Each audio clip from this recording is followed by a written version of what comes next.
Barbara? You're one hot old El Paso taco bone. Mom, Dad, I'm right here. Are those peppers? Jalapenos. Spicy. Caliente. I have got to get my own plate. Anything goes in old El Paso.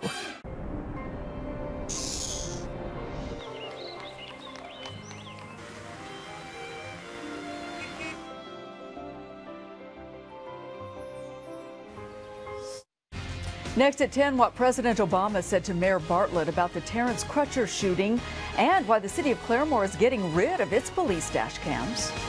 On we go. New Tuesday after NCIS. Colbert's all new with Ethan Hawke, Tim Meadows, and Wilco tonight.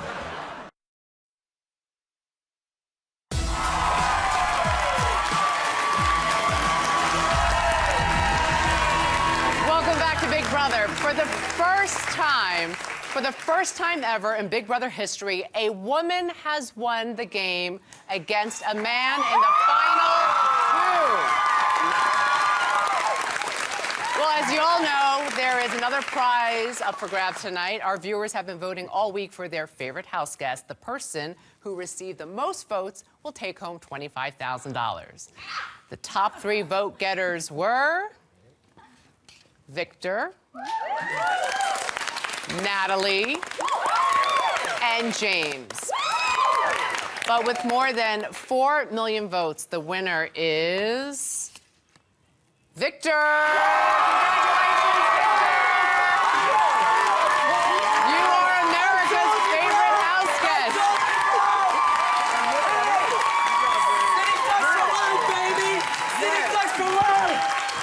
Victor, what do you have to...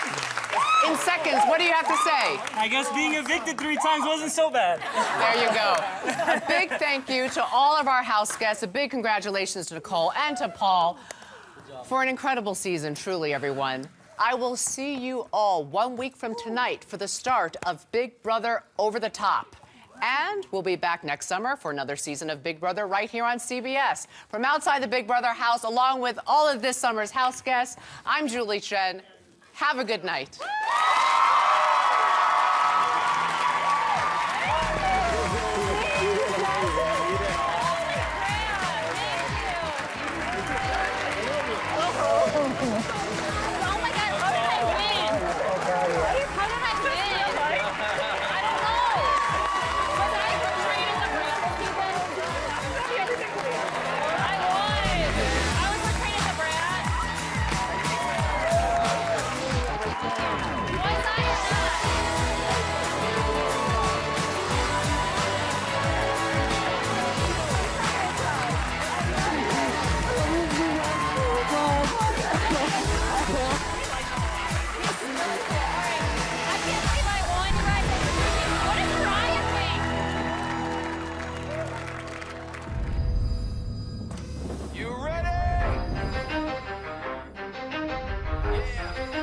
Lifelong Boy Scout. Always be prepared, right? Let's go! He's not your everyday on the clock. He knows how to work with what he's got, making his way to the top. Come on, this isn't fair. This is 10% luck, 20% 15% concentrated power of will. MacGyver series premiere CBS Friday 8/7 Central. Looking for TV's #1 comedy? Monday, look no further. Catch a new Big Bang with surprises we can't talk about. Can I use text-to-speech software? No. Aw, nuts. The Big Bang Theory. Then Kevin James is bringing the funny in the new hit comedy Kevin Can Wait. This happens every week? Right after The Big Bang Theory, all new CBS Monday.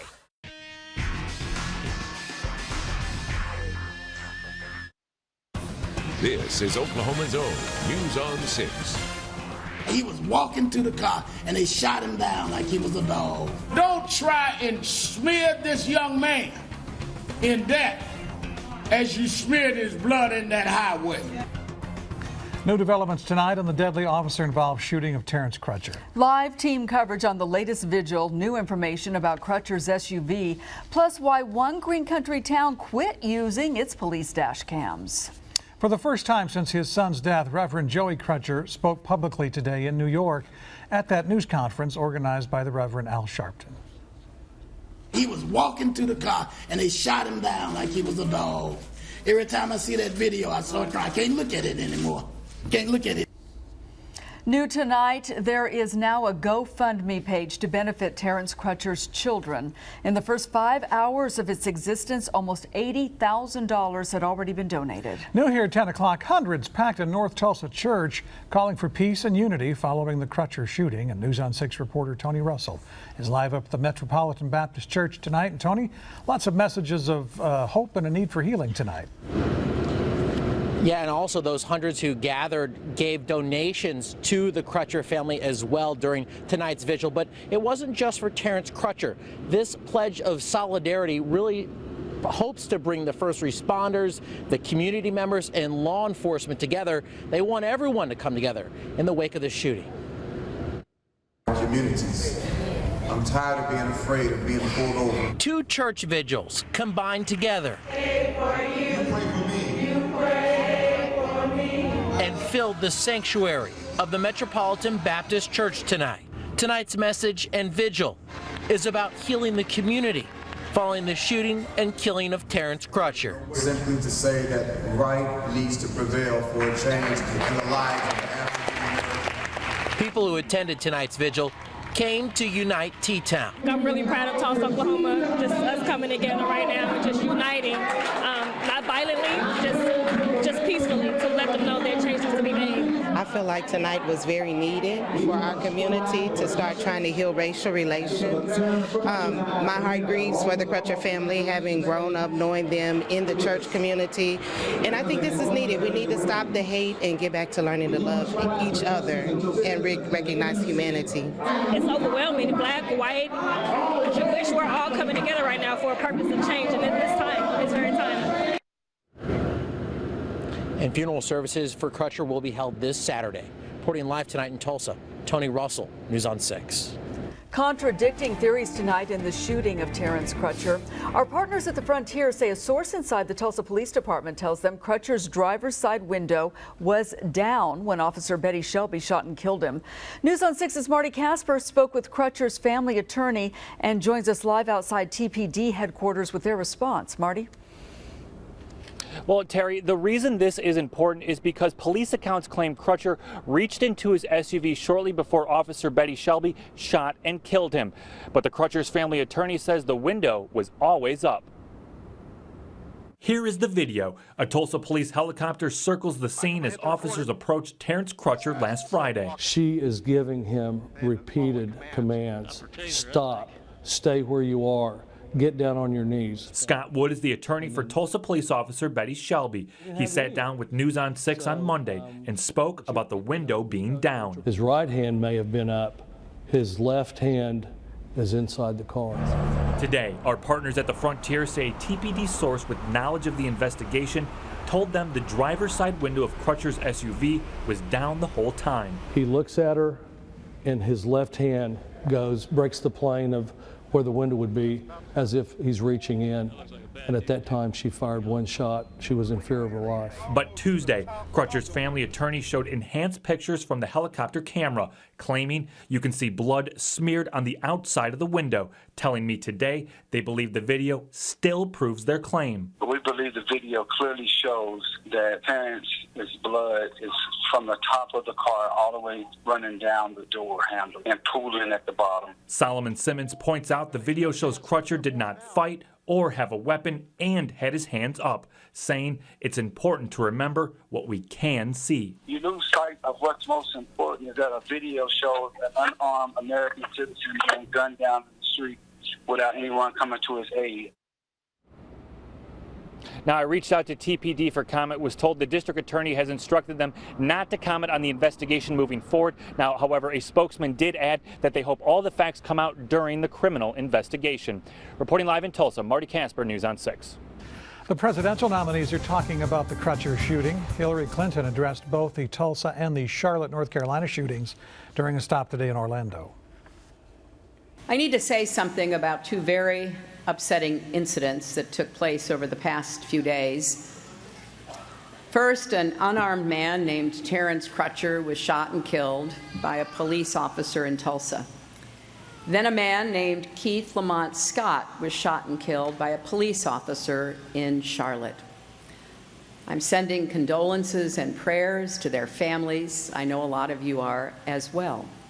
There is still much we don't know about what happened in both incidents, but we do know that we have 2 more names to add to a list of African Americans killed by police officers in these encounters. It's unbearable, and it needs to become intolerable. And Donald Trump was asked about the shooting today during an appearance at an African American church in Cleveland, Ohio. I watched the shooting in particular in Tulsa, and that man was hands up. That man went to the car, hands up, put his hand on the car. I mean, to me, it looked like he did everything you're supposed to do. Reverend Sharpton also called on Clinton and Trump to address police reform during next Monday's first presidential debate. As the investigation of the Terrence Crutcher shooting proceeds, it reminds some of last year's shooting death of Eric Harris by Reserve County Deputy Bob Bates. The circumstances between the Harris and Crutcher cases are different.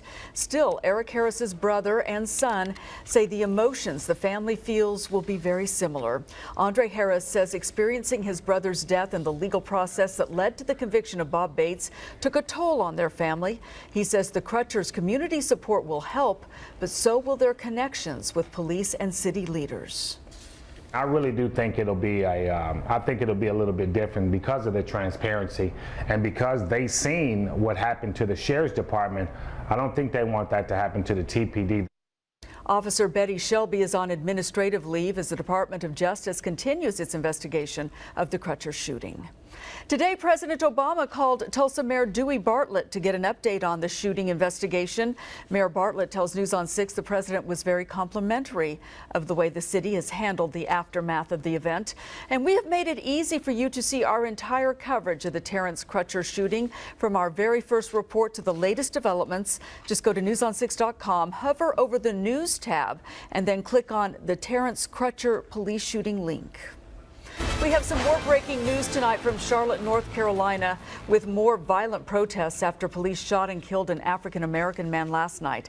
This is a live picture from downtown Charlotte. Tonight, at least one protester has been shot in Charlotte, and the city's police chief says that person was shot by another protester and right now is in critical condition. A reporter for CNN was knocked to the ground by a protester. That reporter not seriously hurt. Police in riot gear continue to block downtown streets, as you see, and use tear gas to try to disperse those crowds. New tonight, a Green Country Police Department says it no longer is using its dash cameras. Claremore's police chief says he knows it's bad timing in light of the Crutcher shooting, but he tells News on 6 reporter Annie Chang he is still committed to transparency. Annie? Well, Scott, it takes a lot of technology and maintenance to store large amounts of video footage. You can see here at News on 6, we dedicate a large part of our building to just that. Claremore Police says their equipment, though, is too old and too expensive to fix. Claremore police officers responding to another call. This one won't be recorded. The department stopped its Dashcam system earlier this month, but Chief Stan Brown says it doesn't mean they're doing away with cameras altogether. This is not a matter of Claremore Police Department has chosen to go away from use of video cameras. This is a matter of an equipment failure related to a catastrophic event.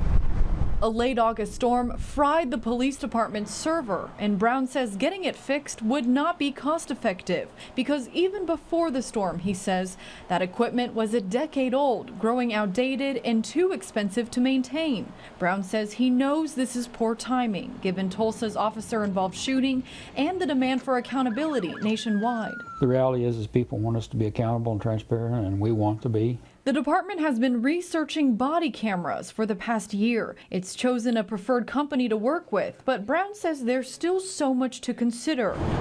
How long should the department keep the footage? How expensive would that be? Not to mention crafting a policy with the police union. It may take a while to sort out, Brown says, but he assures his officers have nothing to hide. If we're doing things that we should be doing, we shouldn't be afraid to tell why or how we done it. Several local police departments, including Sand Springs, Wagner, and Muskogee, are already using body cameras. Some have for several years. Tulsa police got a grant for them last fall, but they have yet to buy them. Reporting live from the station, I'm Annie Chang, News on 6. Well, according to the calendar, fall arrives in less than 12 hours, but it still feels like summer on our Osage Casino Skycam network. Coming up in 6 minutes, Travis tells us when autumn might make its way to green country. And 30 years after a record-breaking Arkansas River flood, there are still neighborhoods at risk of going under should it happen again. From the second your alarm goes off, 6 in the morning alerts are waiting to get your day started. By your first cup of coffee, you'll see breaking news and important stories. And when it's time to head out, you'll know what the weather's going to do hour by hour. No one wakes up your day like 6 in the morning. Oklahoma weather is always changing, and it's my privilege to help people stay ahead of it. Exit 99. And getting your day started right is really what we're all about. Wake up with meteorologist Alan Crone on 6 in the morning. Why buy last year's model when you can buy new at Regional Hyundai? New 2017 Tucson for $22,700 and only $239 a month. America's best warranty. 10 years or 100,000 miles powertrain warranty and Hyundai Assurance. Think Hyundai. Think Regional Hyundai. Online at regionalhyundai.com. Friday, September 23rd, the four-state franchise returns with 2 team members taking on 2 undefeated fighters from entertainment mogul Jay-Z's Rock Nation. Undefeated Trey Rippy Morrison takes on Ed Black Magic Lattimore. And the team's newest member, Ivan the Beast Baranchek, takes on Rock Nation's Shaming Wong. Get your tickets now at the Buffalo Run Casino box office or at BuffaloRun.com. Showtime Network will be televising live Friday, September 23rd, Buffalo Run Casino, Miami, Oklahoma. Locally owned for over 40 years, Chris Nickel has been providing the Tulsa area with the highest quality service and best value on all new and pre-owned vehicles, including this 2016 Ram 1500. This powerful truck gives drivers a comfortable, well-crafted interior featuring the latest technology to keep you entertained and connected, paired with ME power or eco-diesel efficiency. Right now at Chris Nickel, get up to 20% off MSRP on new Ram half-tons. Shop us online at chrisnickel.com, where you'll always get your nickels worth. Don't let dust and allergens get between you and life's beautiful moments. Flonase gives you more complete allergy relief. Most allergy pills only control one inflammatory substance. Flonase controls 6, and 6 is greater than 1. Flonase changes everything. The 2017s are here, so every 2016 must be sold. Hurry to Jim Norton Toyota for huge model year-end savings on hundreds of remaining 2016 Toyotas. Hurry, take 0 for 60 and save over $4,800 on Camry. Or take 0 for 60 and save over $3,600 on Corolla. Plus, get a lifetime engine warranty at no extra charge at Jim Norton Toyota, 9809 South Memorial, where T-Town gets Toyota. At Regional Hyundai, we are seriously overstocked. Over 50 cars under 10 grand. Your choice. You pick 2011 Sonata Extra Clean or a 2013 Kia Soul. Only $99.91. Plus a free 2-year maintenance package. Think Hyundai. Think Regional Hyundai. Online at regionalhyundai.com. High-definition programming on the News on 6, sponsored by Cox, Tulsa's best choice for HD. One of the costliest floods in Tulsa history hit 30 years ago along the Arkansas River. And today, many of you are still at risk. The dangers to life and property, real. As Chief Meteorologist Travis Meyer tells us, the challenge is to be prepared for the next major flood by learning the lessons of '86. Many areas now developed, like Katie Banning's new Bixby neighborhood, were underwater in 1986. She had no idea. Had we been told, we would have got a second opinion and checked with our insurance company to make sure it was safe to move in. October 1986, a devastating flood hit the Tulsa area when the Arkansas River raged out of its banks. A true perfect storm. A stalled cold front combined with moisture from a hurricane dumped over 20 inches of rain upstream into the Arkansas River Basin, forcing record releases from Keystone Dam. From Sand Springs to Brookside to Jinx and Bixby, people had to evacuate. Water-covered streets flooded thousands of properties with more than $65 million of damage in Tulsa County alone. Today, when building in the Arkansas River floodplain, developers are only required to reveal if a property sits inside the 100-year floodplain, which means there's a 1% yearly chance of flooding. The 86 flood is considered a once in 200-year flood, and there is no disclosure requirement for that. Galen Pins is an expert on the Arkansas River flood control and potential development along the river. We learned a lot from that flood in that the 100-year protection in some areas may not be adequate. Since 86 levees built to handle the 100-year flood protect Tulsa, Sand Springs, and Jinx, but they bring their own problems. By building a levee in one area, you actually can exacerbate flooding downstream in another area. That leaves downstream communities more vulnerable. Flying over Bixby, Jinx, and Tulsa, you can see how much has been built in some areas that were once flooded. Many of these areas lie in the floodplain. Some of these places have taken extra steps, though, to protect for the next flood disaster, like Margaritaville Resort and Hotel. Project manager Randy Hull and his crew engineered a widened concrete channel underneath the resort. The $3 million project is built to handle more water than the 86 flood, while at the same time mitigating potential flooding from Fred Creek runoff in South Tulsa. So all of our decisions were based on what are we going to do in the event of, or how are we going to plan this building for what could happen. But not everyone is building above minimum standards. An overview of a 200 or even 500-year river flood shows many older and newer built neighborhoods, businesses, and planned developments could be underwater with hundreds of millions in damage. Go to the FEMA website or go to your local floodplain manager, ask to look at the floodplain maps to see what flood zone you are in. Everybody should do that, whether you think you're on high ground or not, because there are some isolated floodplain issues that you need to be aware of. Experts say flood insurance is vital, even with the extra expense. We would look into it if somebody advised us to, or, we would think about it. Nature can always outdo itself in doing harm to us that live in homes that are vulnerable. Well, you have to know your history to be better prepared for your future. That makes sense. Now, experts recommend building in flood-prone areas to the 1986 flood level plus 1 foot. That means it's over a 1 in 200-year flood, which hopefully is not going to be seen again. But to see the maps of the Tulsa area and the floodplains, visit the web version of our News on 6 story at newson6.com, because we do believe it is well worth your time, especially if you live along the Arkansas River around Tulsa. All right, we do have rain in the forecast coming up, but hopefully not flooding rain. We're talking about conditions that are going to be favorable for what we believe is not going to be a problem across the area, but the potential is there as we start to look forward to some moderate to heavy rains, maybe by Sunday, maybe as early as Saturday night. A lot of moisture out to the west of us. This is a big storm system. Now, most of the energy is going to travel a little bit further to the north. I'll show you that on our jet stream map in a minute. Right now, we've had some high clouds coming across the area. Nothing too big, but it wasn't as nasty. Oh my goodness, yesterday was nasty. It was hot, it was humid. Got a headache from being outside too much.